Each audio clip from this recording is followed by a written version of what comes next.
Through the eyes of the newsreel camera, we bring you an affectionate look at the way we used to live in the 1940s. Those were the days.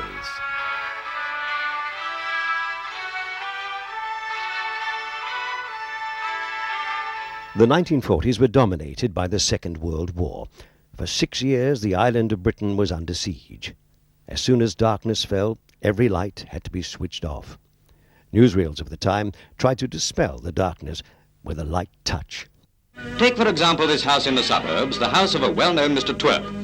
He switches on a reading lamp when he wakes up, quite forgetting that he removed the blackout before he went to sleep. When he gets up, he wanders from room to room, reading the paper and waking the butler and one thing and another, and the result outside is simply appalling. Mr. and Mrs. Twerp are particularly liable to forget the back of the house. A light from the kitchen can be seen in the sky just as easily as one in the front. It was clear that this war would be different from the last. The very real fear that London and other major cities would be bombed forced the government to organise the evacuation of hundreds of thousands of children to the safety of the countryside. The decision would bring chaos and anguish to ordinary families. These mass movements of our children are the greatest tribute in the world to the British way of life. Even in the midst of the storm and stress of battle, in the midst of the greatest war effort this country has ever known, we don't forget the safety of our children, on whom the future of our race depends. Among the evacuees were the most famous children in the land, the royal princesses Elizabeth and Margaret Rose. The government shrewdly recruited them to the propaganda effort in 1940. Thousands of you in this country have had to leave your homes and be separated from your fathers and mothers. My sister Margaret Rose and I feel so much for you, as we know from experience what it means to be away from those we love most of all. To you living in new surroundings, we send a message of true sympathy, and at the same time we would like to thank the kind people who have welcomed you to their homes in the country. My sister is by my side, and we are both going to say good night to you. Come on, Margaret. Good night, children. Good night, and good luck to you all. Look out! Look out! The war began badly for Britain. The expeditionary force in France found itself outgunned and pushed back to the French coast by overwhelming German enemy forces. A flotilla of small ships made a successful last-minute bid to rescue the trapped Allied army. The result was a brilliant example of the British skill of turning a military disaster into a tale of triumphant escape. While its operators are at their posts, each ship is filled with the men of the BEF and of the French army in Flanders. They are on their way home from the hell that is Dunkirk.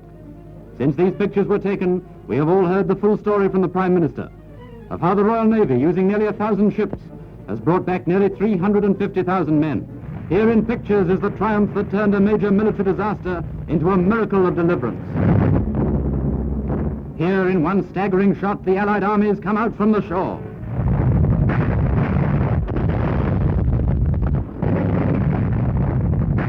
That one amazing picture symbolizes the miracle of deliverance, which in the words of the Prime Minister was achieved by valor, by perseverance, by perfect discipline, by skill and by unconquerable vitality.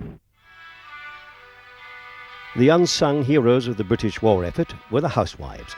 With their husbands away in the forces, they had to run the home and the family on their own at a time when the very essentials of life were hard to get. Rations, points, coupons, the daily problem of meals, with food that was scanty and dreary, the never-ending search for little luxuries, the pleading with shopkeepers. There was no escape from the dull, endless monotony of the household round.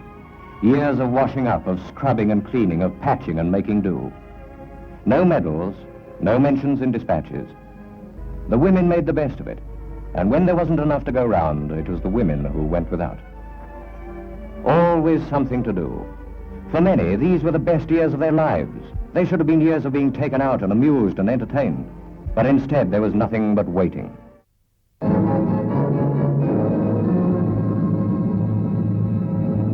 Why not get together with your friends and form a make, do and mend group? Then you can all help each other. In the 40s, long before the cancer scare, Britons were enthusiastic smokers. and wartime cigarette shortages hit hard. Cigarettes were considered a necessity, not a luxury, in 40s Britain. What a comfort a smoke can be. Some artists find they can't paint without a puff. The film star would be lost without the added glamour of a cigarette. Some girls will go to any lengths for cigarettes, and 30 cigarettes means a total length of 7 feet 6. And look at the waste of cigarettes, I mean.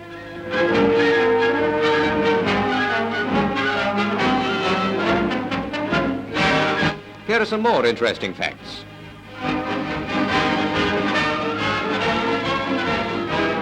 No wonder he hasn't got any left. And just as people have different tastes, they have different wastes. Here are some of the wasters with their wastes. And here's what you smoke in feet on the basis of 40 cigarettes a day, each 3 inches long. A lifetime as a human chimney.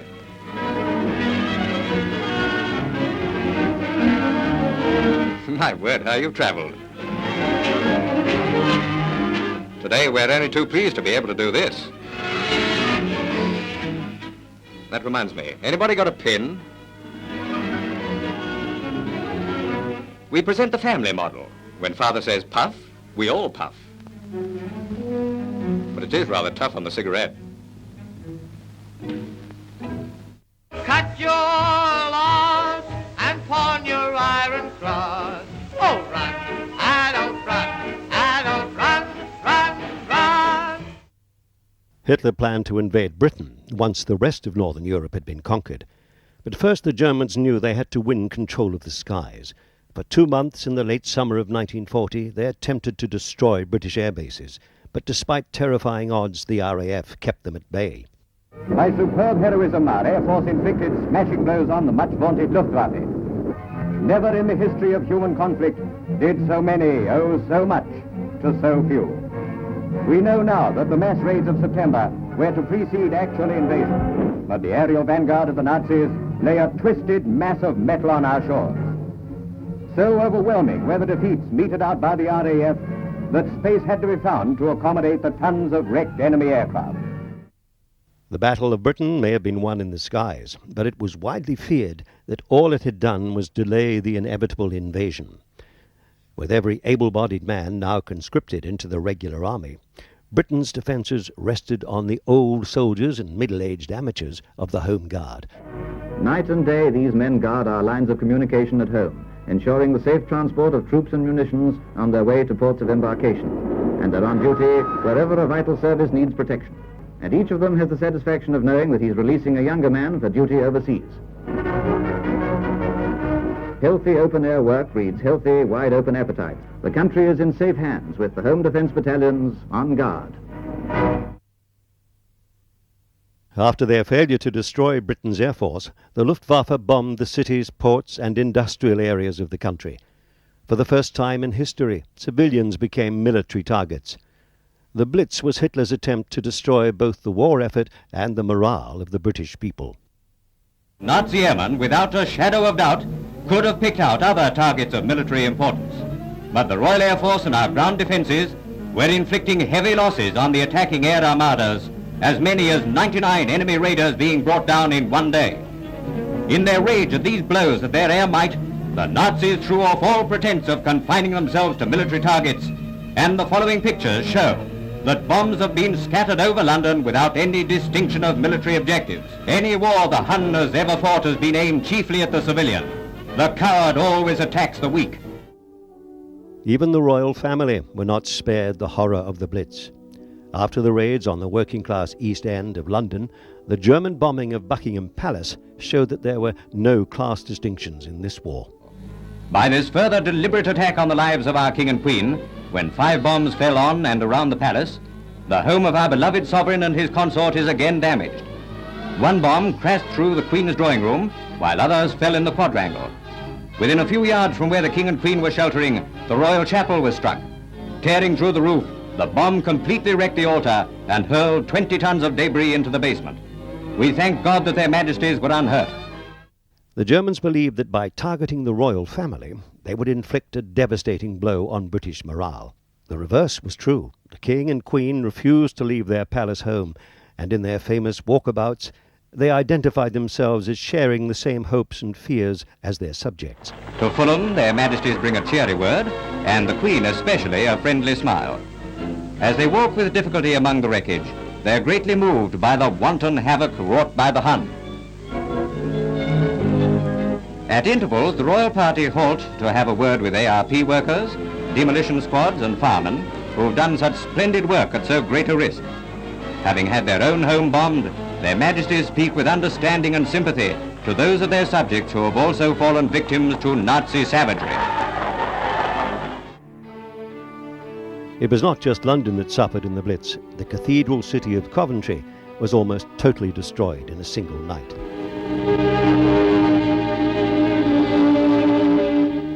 The martyred city of Coventry.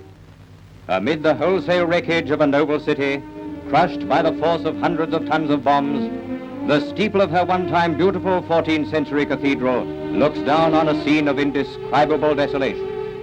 1,000 citizens of Coventry were killed or maimed by the Nazi disciples of slaughter, who kill mostly for the joy of killing and destroy mostly for the joy of destroying.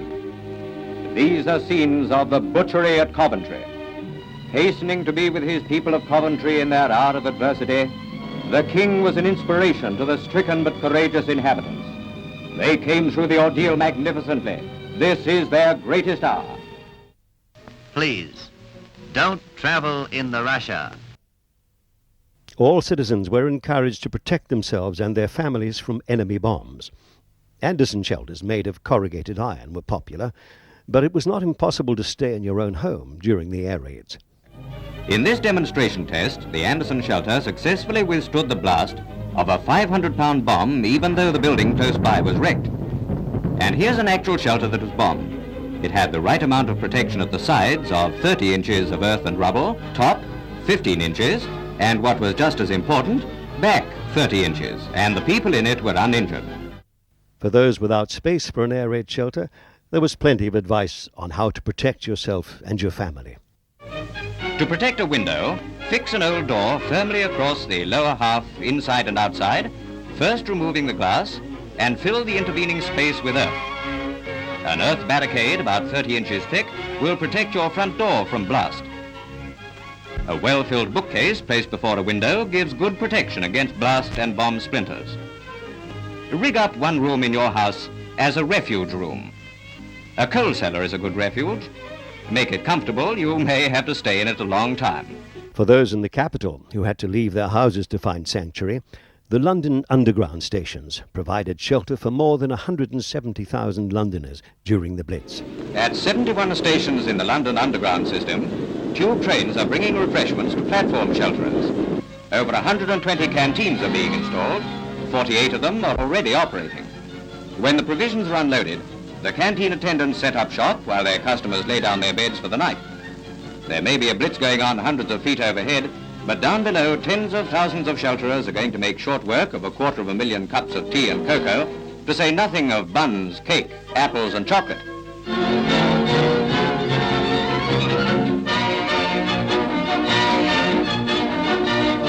Supper is served. Mind your feet, folks. Here come the nippies.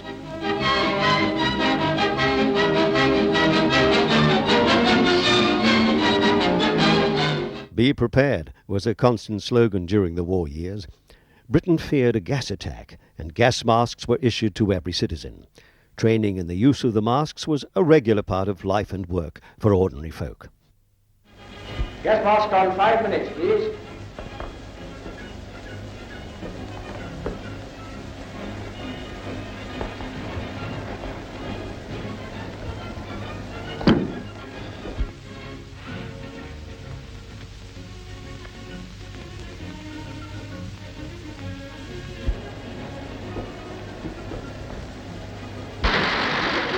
Gas masks on 5 minutes, please.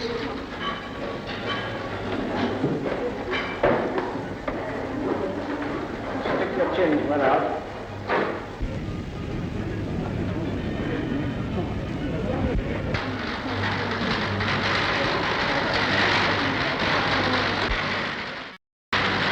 Do you find that you can work quite well in your mask? Yes, quite easily. And it's quite comfortable, is it? Yes, you soon get used to it. That's good. Now don't forget to wipe your mask after you've used it.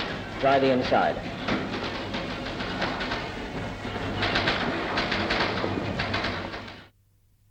Even Britain's babies had their own tailor-made protection against gas attacks. It looks something like a diver's helmet. And now the Perfect Baby's gas mask is being fitted with the Perfect Baby. In goes a few weeks old youngster, and the lower part of the apparatus is strapped round his body.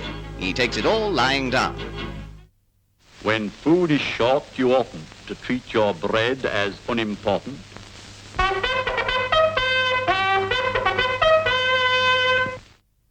The country needed feeding in the 1940s, and women went into the fields to replace the men who joined up.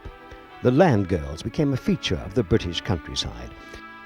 Women in the cities were also encouraged to do their bit for the war effort. They willingly took up the challenge of keeping British industry going. There was no room for glamour on the factory floor. Long hair was thought to be a threat to production. Believe you me, a hair on the head's worth two in the machinery. The heir to the throne set an example to Britain's young women. Princess Elizabeth, now 18, trained as an army mechanic. She has been learning to drive and maintain all types of motor vehicles. When the training centre was visited by the King and Queen and Princess Margaret, they found Princess Elizabeth in overalls working on the engine of a Red Cross lorry. After watching other girls at work, the King returned and jokingly asked the Princess, "Haven't you got it mended yet?" The Princess Elizabeth, Honorary Second Subaltern, ATS, is now a competent mechanic and proud of the fact. 1943 was a pivotal year for Britain's 8th Army, fighting Rommel's crack battalions in the North African desert. After months of dispiriting defeat, the Desert Rats, under their new commander, the inspirational General Montgomery, now had the German Afrika Korps on the run. The final showdown was the set-piece Battle of El Alamein. Churchill celebrated the victory in a famous wartime speech. Rommel's army has been defeated. It has been routed. It has been very largely destroyed as a fighting force. This is not the end. It is not even the beginning of the end. But it is perhaps the end of the beginning. After 18 months of preparation, Allied troops, bolstered in men, equipment and morale by the entry of America into the war, were ready to set foot in France again. The D-Day landings on the Normandy beaches on the 6th of June 1944 were the largest armed invasion in history. From the coast of Britain, the floodgates are opening to release the tide of Allied soldiers. A great curtain of secrecy is still drawn as invasion troops embark, and our Prime Minister makes a last-minute visit to the assembled armada.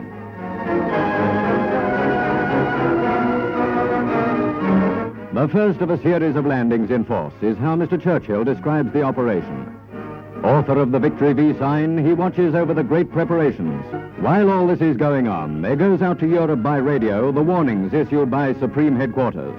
The alert is sounded not only in France, but in Norway, Belgium and Holland. The underground movements are given instructions, and to the people of France, there comes the voice of the Supreme Commander, General Eisenhower. Great battles lie ahead. I call upon all who love freedom to stand with us now. Keep your faith staunch. Our arms are resolute. Together we shall achieve victory. Despite heavy Allied casualties in the early days of the invasion, the British public recognized that this was the first step on the road to victory in Europe. Eagerly they absorb every line of the rationed information as it comes to hand. The news is good, far better than they dared to hope. So it's hails, sneeze, and books a daisy. Wrap all the germs in your handkerchief. Captain Clark Gable, now stationed in Britain as gunnery instructor in the American Air Force, has said goodbye for the duration to £1,500 a week and signed a new contract with Uncle Sam. The star of the hit movie Gone with the Wind had been recently widowed when the newsreel cameras caught up with him in 1943. Here's where our real job begins. We're in the Graduate School of Gunnery now, learning it in combat, trying to put it onto film, trying to report it in a way that will help the gunners back home to know what to expect when they go out on their first mission. The Lancashire comedian George Formby was a huge star in Britain during the war. Along with other British stars such as Vera Lynn, he brought emotional relief to both civilians and battle-weary servicemen. Special Constable George Formby has another part-time occupation. Slipping a smock over his uniform, George goes into action with the Herbert Morrison Brigade in the war against waste. A choice selection of rags, bottles and bones goes for a song. After the success of the D-Day landings, the German army was steadily pushed back on two fronts. In May 1945, British and Russian troops converged, and defeat was clearly looming for Hitler's forces. Lüneburg Heath, Germany, May the 4th, 1945. The instrument of Germany's unconditional surrender was signed. 7 clauses, and no mere scrap of paper. Clause 2 is tapped out by Morse, the signal for the ceasefire, which reads, all hostilities on land, on sea, and in the air by German forces to cease by 0800 hours. It has been a privilege and an honor to command this great British Empire team in Western Europe. We have won the German war. Let us now win the peace. Cheers bridged the English Channel. Britons, impatient for the official signal to celebrate, jumped the starting gun on Monday night. And for days afterwards, Londoners packed city streets and squares. Once the war in Europe was won, Britain had to prepare for the return of its troops to civilian life. Jobs were the first priority. A mammoth robot is at work, preparing with mechanical precision the post-war fortunes of millions of fighting men. For 24 hours during the past 3 years, this mammoth work has been going on to provide statistics for the speedy release from the forces during the interim period following the defeat of Germany, when all military efforts will be concentrated towards the defeat of Japan. When the last European all-clear is sounded and releases can begin, the walkie will set the pace of gradual demobilization. Many of the men had little to return to once they'd been demobbed. Enough new clothes for life on Civvy Street was an important start. A complete new outfit, the coupon clipper's dream. Civilian experts are there to help, just in case the Irk has forgotten how to put on a civvy waistcoat. There's everything here from pinstripe suits for budding businessmen to light checks for country gents. You can make sure of greens for next winter if you plan your sowing now. This Ministry of Agriculture leaflet tells you how. But the war still raged in the Pacific, and with the Japanese bent on fighting to the last man, the fateful decision was taken to drop the world's first atomic weapons on 2 Japanese cities. Hiroshima was chosen as the first target. Down among the ruins, Emperor Hirohito surveyed the smashed wreckage of Japan's industrial cities before his final decision to surrender. Revealed here at ground level is a trail of devastation such as the world has never known.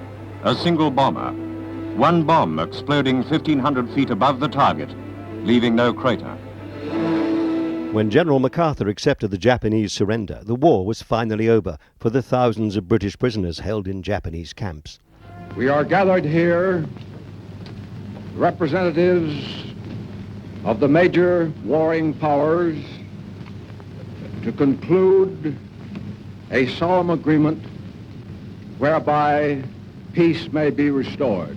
The end of the war brought the end of a political era. Voters rejected their great war leader, and a massive landslide swept the Labour Party into power. It was the first general election for 10 years, and experts early estimated a record poll. Mr. Churchill flew back from Potsdam with his daughter Mary on what was to be almost his last day as Prime Minister. Mrs. Churchill was there, as always, to greet him. Though defeated, Mr. Churchill is acclaimed as a great war leader. The socialist government of Clement Attlee promised the nation a program of rebuilding and radical reform of social policy. Never before have the electors shown clearly their desire that there should be in this country a Labour government carrying out Labour's full policy. Rationing continued after the war, but there was some relief for families. In 1946, the first bananas in 7 years arrived in Britain. The first cargo of bananas that has arrived at this port since the war. This first shipment of 5 million goes to children under 18 living in southwest England. A committee of banana tasters make a dockside test. Isn't it lovely? Hey, you look like an indigestion sufferer. Well, what are you doing about it? Oh, tried most things and the pain still comes back. Well, you need new Settlers. Yes, Settlers. New hospital-tested treatment for indigestion, Settlers. By a new scientific process, Settlers combine 3 powerful antacids more effectively in 1 tablet for quicker, longer-lasting relief. The day's vegetable shopping was a matter of seconds. 1 toot on the horn and the traveling shop rose up. And it does make things just a little bit easier for women with homes to run. Bomb sites, many converted into allotment gardens, became a feature of post-war Britain. Kids enjoyed playing in them, but more importantly, they were a much-needed source of food for city families. Of course, the earth isn't quite right yet. They're still getting out of it lumps of stone and brick, all that's left of the buildings that once stood there. But they don't mind a bit of hard work. There's plenty of rivalry among the kids to grow the best flowers and the biggest vegetables. But like gardeners everywhere, they're always ready to help each other. Mum's glad about the garden too.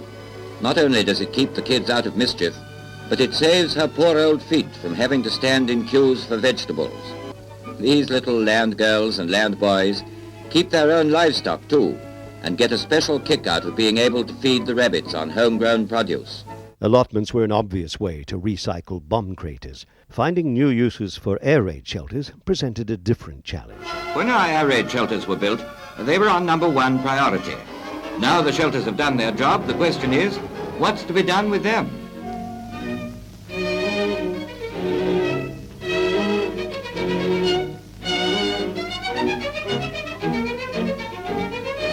If you have a better idea for using up your shelter, don't keep it to yourself, spread it abroad. But whatever you do, please don't leave the shelter to rust away in the garden. If you can't use it, somebody else can. Since 1943, there had been thousands of US servicemen stationed in Britain. With smart uniforms, double the pay of their British counterparts, and oozing self-confidence, no wonder British women fell for them in droves. Although it looks rather wild, there's a rhythm and method about jitterbugging that only those who dance it can appreciate. If you want the best jitters, the Rainbow's got 'em.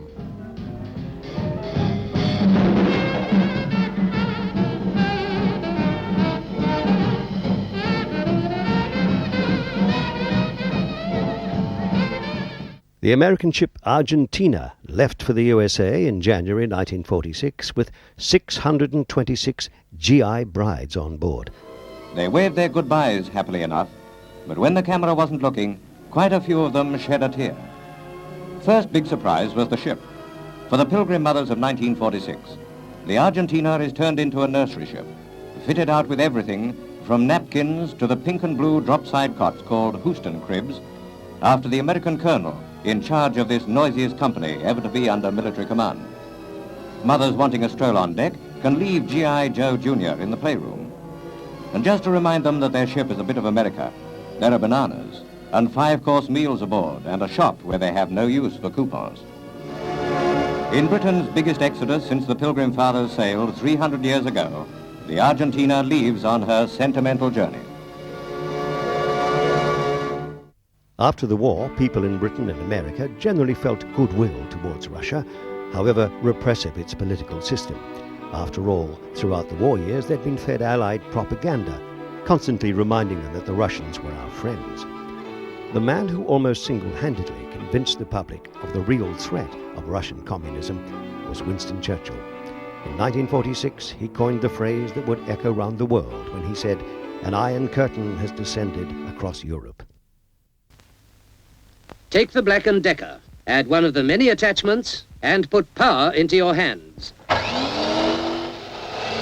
Black & Decker offer a complete electric home workshop for only 30 shillings down.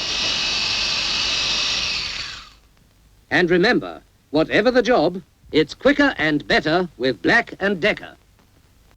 On New Year's Day 1946, the first commercial flight since the war left London's new airport for South America.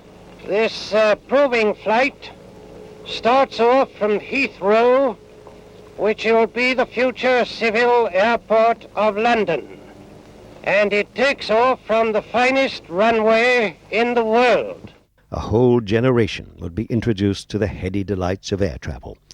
But for most Britons, holidays still meant the seaside, and the first chance to relax since the end of the war. Maybe there weren't many Easter eggs, either chocolate or shell, but it's holiday just the same. And as many town-weary folk as possible flocked seawards to get sand in the eyes, and what an eyeful. Spring got into the blood for Easter 1946, and Britain took a real holiday break. And over at Blackpool, under the tower, things were humming along from pier to sands, from Cocklestalls to Blackpool Rock. The post-war generation of kids was introduced to Punch and Judy. Mr. Punch and his wife may be just dolls of rag and sawdust, but to the children they're real people. National sport was reborn in 1946. The first test match against India since the war was at Lord's. Skipper Wally Hammond flipped a bright new florin, and the Nawab of Patari chose to bat. And for 30,000 watchers, the thrill started when Surrey youngster Alec Bedser beefed in with his terrific Morris Tate-style bowling. It's his first test, and he comes out with the bowling honours. India's left-hander Gal Mohammed soon went. But the visitors' worst blow came when Aikin caught the Nawab in the slips. 6 down for 87. Both Indian and English supporters applauded the players, many of whom had seen active service. In that same summer, the first derby to be held since the war was celebrated by huge numbers of British racing fans. But no sooner had British sport resumed than the familiar moans about the country's sporting decline began. Last winter, Don Bradman and his men kept the ashes.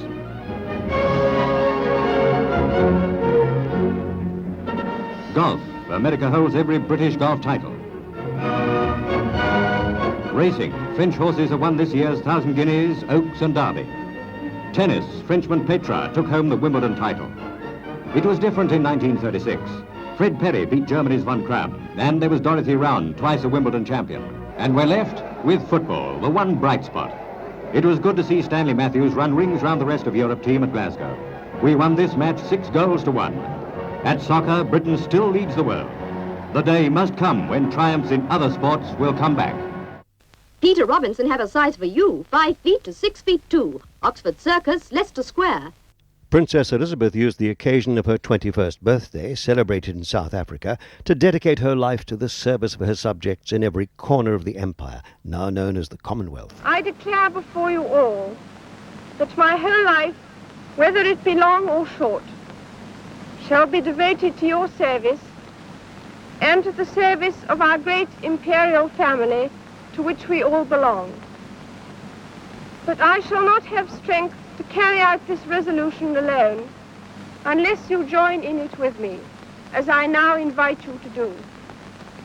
I know that your support will be unfailingly given. God help me to make good my vow, and God bless all of you who are willing to share in it. A house-building program was desperately required, but even more urgent was temporary accommodation for the homeless. The thousands of redundant Nissen huts were one simple solution. How would you like a floating home? You can have a humdrum job in factory or office and be your own admiral when you get home. And rent? Well, it's just a few bob mooring charge.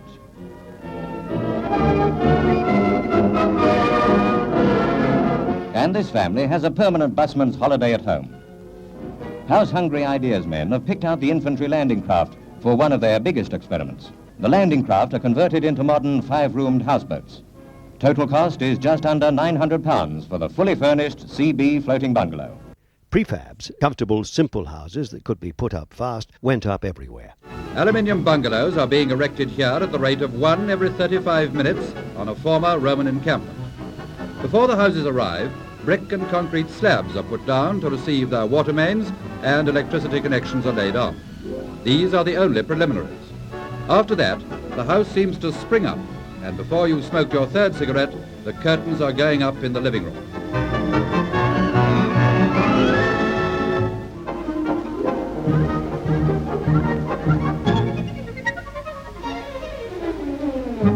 A team of 30 men do the erecting.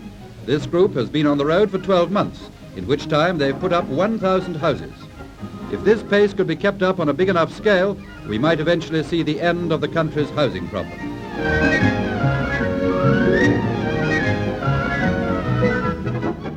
Some prefabs were bigger and smarter than others.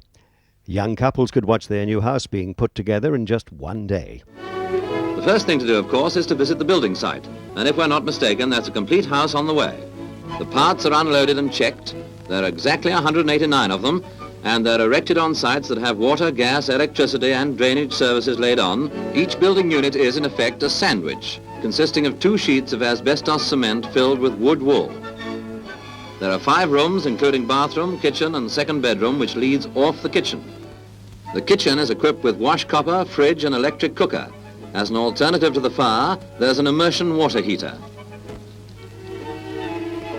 Tables that fold and cupboards that hold are other amenities for saving space and providing it. It may be only temporary, but it's certainly a comfortable home, thanks to units. The housing programme had 2 ambitions: to rebuild bombed homes and to clear the slum areas of Britain's cities. In 1946, the government launched a plan to create a series of 8 new towns around London, one of which was Stevenage. This is a momentous day in the history of Stevenage. Today we are taking the first big step towards the implementation of the Greater London Plan. The government proposes to place the whole of its resources behind the building of this new town. Stevenage is to be transformed from a country area into a bustling new town of 50,000 people, part of the Greater London project, which includes a £230 million rail expansion scheme. What's the first name you think of in biscuits? Huntley and Farmers, of course. Everyone likes them. After the war, Britain began the inevitable process of shedding itself of much of its empire. On the stroke of midnight, on the 15th of August 1947, more than 500 million Indians celebrated their independence. Outside the Constituent Assembly, crowds again broke through the police cordon. From the balcony of the building, Pandit Nehru, India's first premier, urges the crowd to let the procession move through. Earl Mountbatten's car was surrounded by thousands of wildly cheering people. In the winter of 1947, temperatures plummeted to minus 26 degrees centigrade. Britain was brought to a virtual standstill by the heavy snowfall. When the ice thawed 3 months later, the British economy was crippled as well. This is how snowed-up Britain looks from the air. The worst spell of weather for 50 years. We hope it'll be 50 more before we get another.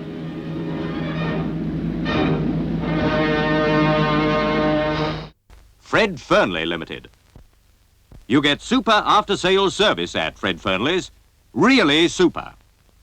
The engagement of Princess Elizabeth to Prince Philip of Greece brought a ray of light to a Britain still suffering from a post-war hangover.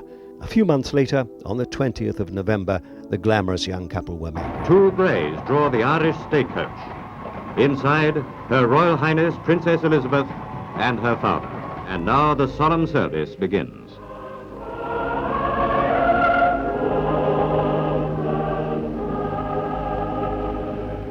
In this moment, charged with great meaning, the people of Britain and the Commonwealth joined. They listened and remembered. And now they are man and wife. Following the bridal procession came the bride's father and mother, and behind them 5 kings, 5 queens, and 8 princes and princesses. In the post-war austerity years, the royal wedding brought a romantic glow to a public that needed some good news. For the people who had come from afar, the wedding was a family wedding for the entire British people. From the palace balcony, Elizabeth and her husband waved to the cheering crowds. Excitement was at its peak as the King, the Queen, Queen Mary and other members of the royal family came out to join them. Seldom has a bride and groom received such a tumultuous expression of goodwill. That's careless, though this could happen to anyone.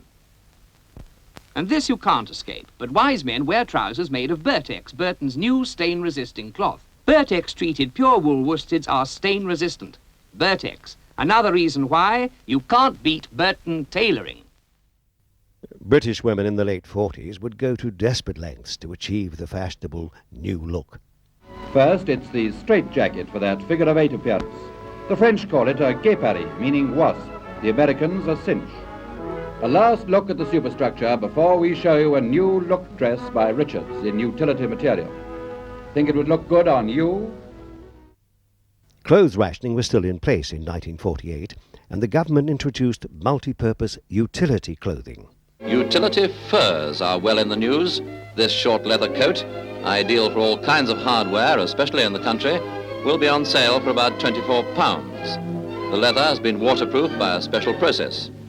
If you want something smarter for town wear, all you have to do is to turn it inside out, showing the sheepskin side. Here's a white Lincoln lamb in the same range with tartan lining. There will also be long coats at a few pounds extra, such as this beaver lamb.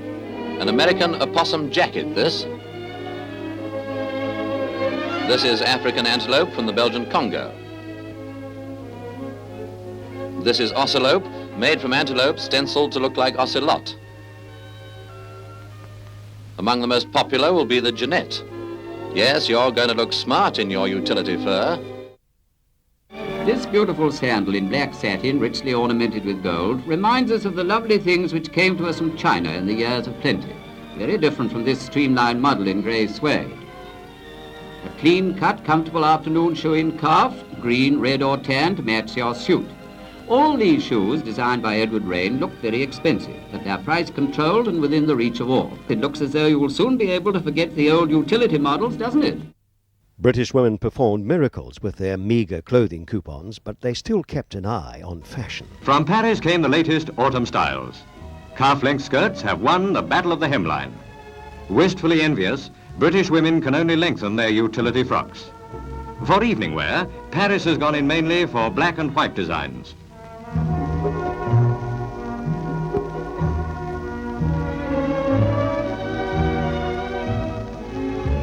Meanwhile, British women will have to go on clothing themselves in their imagination while awaiting the day when they return to pre-war elegance. The 14th Olympic Games, the first to be held since 1936, were awarded to Britain and took place in London in 1948. As the five-ringed Olympic flag is raised, 7,000 pigeons are released to carry into distant lands the message that the nations of the world are joined in friendly rivalry upon the field of sport. The Olympics were a chance to show that life was returning to normal, but inevitably they would be known as the Austerity Games. New heroes would emerge on the track. A 26-year-old Czech engineer sets a new Olympic record for the 10,000 meters, and the standard for the London Games is set by Emil Zatopek.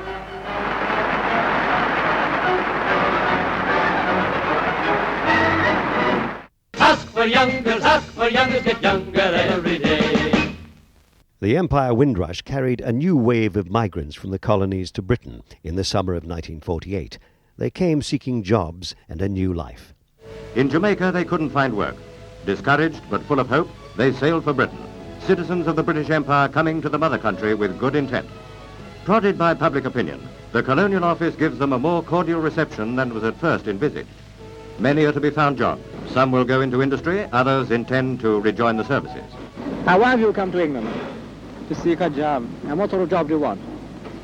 Any type, so long as I get a good pay.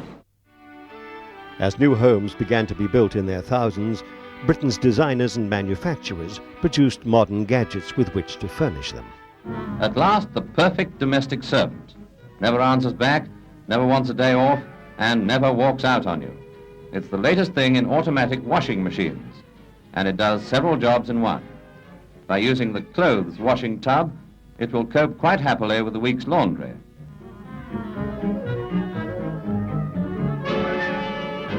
Or if you want to have the dishes washed up without getting your hands dirty, you can turn the same machine into a washer-up in a few moments. Down to earth like a sack of potatoes, we show you a woman in her grimmest hour. But now meet the housewife's hero, inventor Philip Phillips of Kensington. His army days on cookhouse fatigues taught him the terrors of spud bashing, and this is the result. A pair of comfortable rubber gloves with an outside surface of rough stone. And this is all you do. An ex-private becomes a public benefactor with an idea that will have every cook just rubbing her hands with joy. Dry hair never won fair lady. Use Brill Cream. See the instant improvement. Your hair becomes vital, supple, living. Your scalp tingles with new health. Use Brill Cream. Brill Cream puts life into dry hair. The Labour government began a revolution in health and welfare. The National Health Service was born in 1948, but not all of the medical profession supported the idea. Critics of the new charter for professional people and patients centre on Harley Street, home of British medicine. The government's plan is described by Labour MP Dr. Hayden Guest. The first thing to know is that the whole service, the doctor in his surgery, the doctor in your home, or the bed in the hospital if you need to go there, will be free. There will be no more doctor's bills. The immediate benefit to children will be very great. Measles, whooping cough, the cold on the chest that develops into pneumonia. Those are the causes of death in children. Early treatment will save many thousands of children's lives. Let me remind you again what I said earlier to you. There will be no more doctor's bills. British industry was working flat out to recover from the war, but most production was for the more profitable export market rather than for sale at home. Orders pour in from all over the world. Total overseas sales are expected to exceed £70 million. The new cars are a great advance in looks and performance. By modernising body styles, home manufacturers have answered long-standing complaints that British designs were too conservative. Low prices and low petrol consumption are now likely to outstrip foreign competitors. While foreign buyers can get immediate delivery, Britons wait anything up to 3 years. British designers had to improvise to appeal to foreign buyers. Something new in motor car construction, the convertible car. The back opens and the metal hinged roof falls back into place. It's all done in half a minute. Just another way in which British skill is making life easier for travellers. A couple waiting for a lift may be a familiar sight anywhere in the world, but it isn't every day you see a rickshaw pull up in a Manchester street. And this is the motor rickshaw, a new British invention for export to the Far East. Short of this and that we may be, but Britain is still out in front with new ideas. Necessity keeps on mothering inventions, and ex-serviceman Mr. Atkinson of Barnet hasn't let the loss of both legs keep him at home. He's away in the first hand-controlled 2.5 horsepower runabout, especially built for war-disabled men. A new model for the road in motoring's 50th year. Fray Bentos soups are quality soups. Fray Bentos! Determination that the future would not be scarred by war led to the foundation of NATO in 1949 by Britain and her anti-communist allies.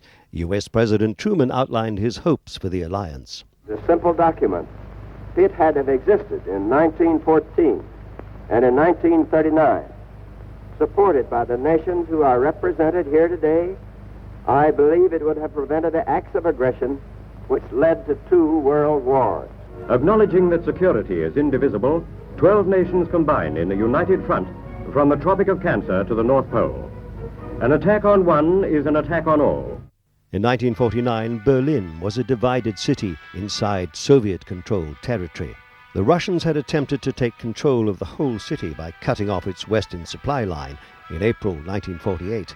A never-ending stream of supplies was flown into the city from the west and had kept Berlin alive. At midnight on May 11, 1949, the Russians lifted their siege. After nearly 11 months of Cold War, another start is made. 25,000 tons of fuel and food, doubling the record total of a day's airlift, head for Berlin. As midnight nears, tension mounts at the British frontier control post. Familiar with the old Russian habit of changing their minds when it suits them, seasoned campaigners could not quite grasp this new mood of cooperation. On the stroke of 12, the barrier goes up and a British jeep leads the race into Berlin. So reopens the lifeline into Berlin. After 11 months of siege, the West is again linked with the East. It was this railroad that began the dispute that led to the blockade. According to the Russians, the lines and bridges needed repair, and they were closed to the West. This was the front they presented to the outside world to cover their bid to force Britain, France, and America out of the German capital. The West's determination to stand firm, plus the weapon of the airlift, beat Soviet tactics and called their bluff. Now, with the normal supply route open again, a new life begins for Berliners. In 1949, British families, especially the children, were rewarded for the years of austerity that they had endured. After almost a decade, sweet rationing came to an end. At last, after 9 years on personal points, Britain follows up the heat wave with the sweet wave. As 0 hour approaches, the dawn patrol gathers outside the confectioners. Early birds get a special reward. Money boxes are rifled, and even father joins the queue. The longest memories find it hard to recall such days of plenty. Look out, Dad, that stuff makes even grown-ups do childish things. The good news that draweth old men from the chimney corner and children from play puts the fun back into being young. Tots' mouths have watered a whole lifetime for this great day. For years, they've been cheated by the hard facts of world economy from the unrestricted orgies once accepted as the birthright of every child. But now, hundreds and thousands are backed by the billion. Sherbet and rock, gobstoppers and aniseed balls, lollipops and chocolate bars.